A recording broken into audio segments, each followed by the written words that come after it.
Hey guys, what is up? It is me, Pagey, here once again with another video on The Flash Season 6. So it's Comic-Con started. Look, Comic-Con started. It's I went today. Well, actually, from when this video comes out, it would have been yesterday. And look, it's my first time being there. First impressions, way too many people in a small place. They really need to upgrade the location and probably move it from San Diego. It's literally ridiculous. But anyway, so Comic-Con started. However, we don't get any of the DC TV stuff until Saturday, which will probably be tomorrow from when this video goes out. They did show the Batwoman pilot. I'm going to see it Saturday morning, so I'm not going to talk about that until I've actually seen it. But what we're going to be talking about in this video actually has to do with, obviously, The Flash. So Eric Wallace, who is the new executive producer or showrunner for this season of The Flash, as well as Grant Gustin, who of course plays The Flash, did some interviews in conjunction with the new photo shoot that they did with Entertainment Weekly, or EW, over the past couple of days or so. Now, this is obviously in conjunction with the suit reveals for a couple of characters. Now, I did a video completely going over these new suits for The Flash, Arrow, as well as Supergirl yesterday, even though the Supergirl suit wasn't in that photo shoot, which was weird. But I will link that video in the description down below if you want to go check it out and all of that, and you can see the new suits, even though I'm sure the majority of you have already seen them and know what they look like. But in this video, we are specifically going to be going over those points from, that interview with EW that are of the most interest. There are a couple of things there that just a throwaway, so I'm not going to bother talking about them. But for the most part, the main things we're going to be going over in this video. So the interview does just really start off with Grant just talking about the role of the Flash, what it means to him. I think he also did that in that video for EW as well. But then it moves on to stuff not only about the upcoming season of the Flash, that of course being season 6, which I'm sure we're all excited about and can't wait to see the trailer on Saturday, but also the upcoming, what would you call it, mega epic crossover, that of course being the Crisis on Infinite Earths crossover, as well as its relation to this season. But of course, throughout the video, be sure to leave all of your various opinions in the comments section down below, as well as just what you think of general things. Want to hear all your opinions down there, and just what you're looking forward to, I guess, in Season 6. And of course, if you're going to enjoy the video and are hyped for Season 6, as well as what we get on Saturday, it will be awesome if you could drop a like on it, on the video, might I say, to show your support and hype. But yeah, let's just start off with what Grant Gustin had to say to kick it off. I get to be the Flash on TV, surrounded by all these other superheroes, and it's something I never want to take for granted. Portraying the Scarlet Speedster has definitely become a job, and it's a grind, and I work long days, as does most of the cast and all of the crew. But there's always something in a season that kind of snaps you out of the fact that this isn't normal. Like last year when we did the crossovers and Tyler Hoechlin was working as Superman, and I got to be on set with Superman for the first time. That was a big moment for me, and then being in the Fortress of Solitude was a mind-blowing moment. I think it's pretty ambitious what we try to accomplish on a weekly basis, just each individual show. To do something like this on TV and try to set a new standard for what can be done on TV is pretty special. It's cool to be a part of it. So just in regards to this, the only reason I'm actually just going to refer back to this, because I thought I'd read it out just so you guys hear it, just so you can hear what Grant has to say. But the reason I'm just going to go back to and refer to it is that there's been speculation that Grant doesn't like playing the Flash anymore and he doesn't want to do it anymore, and that could lead to the show's the show ending, because the only reason that the Flash would end is if Grant wanted to leave the show. Like, any other character could leave and it would still go on, might I say. But if Grant was to leave, then there's no choice but to end it. It's similar to Arrow with Stephen Amell wanting to leave, so they have to end the show. These words just make me think that he still wants to do it. Now, I'm not expecting Flash to get to season 12, but I would expect season 7, 8, and then maybe 8 could be the last, similar to Arrow. However long Arrow went for, I always said the Flash would match it, so I would expect that. But there's always been these rumors that the Flash is going to get cancelled, and even Supergirl's already been cancelled, even though the season's still coming out. It's weird, but just thought I'd refer back to this just to hopefully squash out any rumors. But now let's move on to the stuff from mainly Eric Wallace, but there's also, I think, one thing from Grant Gustin here as well, again, in regards to the upcoming season, as well as the impact that Crisis on Infinite Earths has on this season. But yeah, let's start off with some stuff from the executive producer, or, the showrunner for The Flash this season, the new one, because Todd Helbing's now left, so it's going to be interesting to see what this guy does.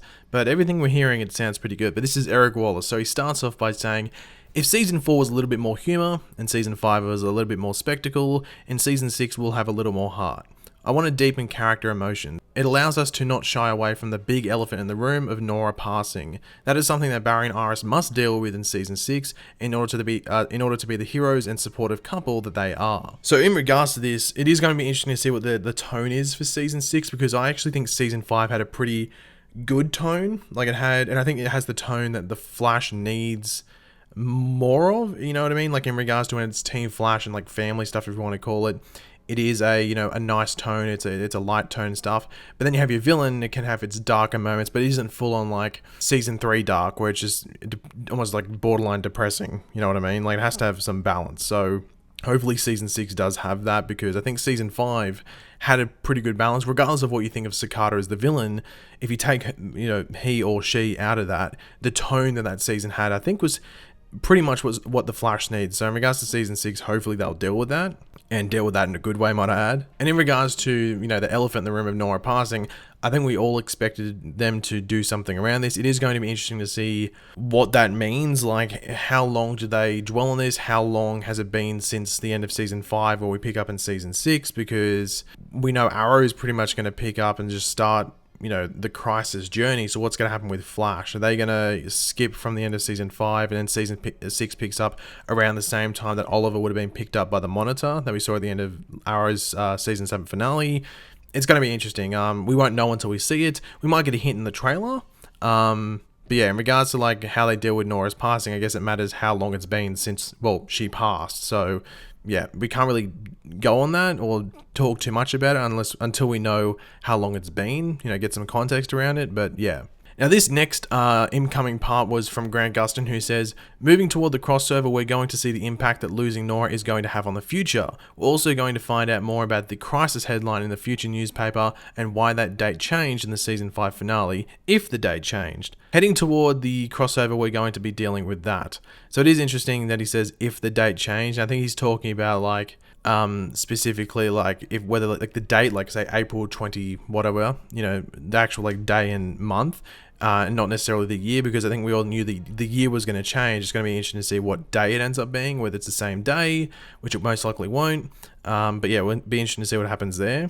But what he's talking about in regards to like the impact that losing Nora is going to have on the future, it's going to be interesting to see if that ties into the villain, or it's just going to tie into, you know, Crisis and what happens there, as well as some other things that we see take shape, because we do know of a few things that were meant to happen. You know, a lot of them do involve like Barry being gone, so we know Barry's not going to die most likely. So I think we are all interested to see what happens in regards to like the, not only Nora going, like it's not really Nora going, it's more the dagger being destroyed that's going to change the timeline. So there is a lot of question marks around that, and like a lot of potential, like what's going to happen. Like we know Godspeed's in episode 1. Like is Godspeed there because of the dagger being destroyed, that he doesn't appear in the future anymore, that he's like present in, well, present day, like 2019. So we already know there's going to be one big change, because we know that they're fighting in present day. So I can't wait to see what other changes there are, whether they're small or major. It's going to be interesting. And the final one actually comes from Eric Wallace again, who says, in fact, Crisis on Infinite Earths, this year's multiverse-threatening 5-hour event airing over 2 months, will send a shockwave through the Flash's entire season. We found really unique ways to make the season fresh that we never expected, thanks to Crisis. This season is really divided up in a way that the episodes before the crossover, are pre-Crisis episodes. Then the back half of the season is all about dealing with the fallout from the events of Crisis. Now, this is really cool, because we were wondering how they were going to set up the season, where they were basically almost going to have, I know this sounds weird, but like 2 small seasons in a season. You know what I mean? Like, so each half of a season is its own thing, because I think we all find it hard to register how they're going to make a consistent story, then have a big changing or big game changer like the Crisis on Infinite Earths events, and then just continue on like normal, or continue on like not much has happened. Like Crisis happening should be massive. Whether it is like the multiverse just coming in together in one Earth, so now Supergirl is randomly on Flash's Earth now. You know, you're expecting big changes there, and hopefully that's like one thing. Maybe the villain is created from Crisis, or the villain is affected by Crisis, or the person is affected by Crisis that eventually becomes the villain in the back half. Look, there's many questions and limited answers. Like that's the big issue around this, because we don't necessarily know if Crisis is going to have the same effect on the TV universe like it did the comics. Like we don't know that yet. And they said they are going to, you know, have their own liberties with the story. Like they're going to be faithful to it to a certain degree, but they do want to have, have their own fun with it, if that makes sense. So, and we should allow that. Nothing has to be accurate, and it's hard to be accurate when all the characters that are in that story in the comics aren't in the TV universe, and it doesn't really make sense to like rush them in and introduce them.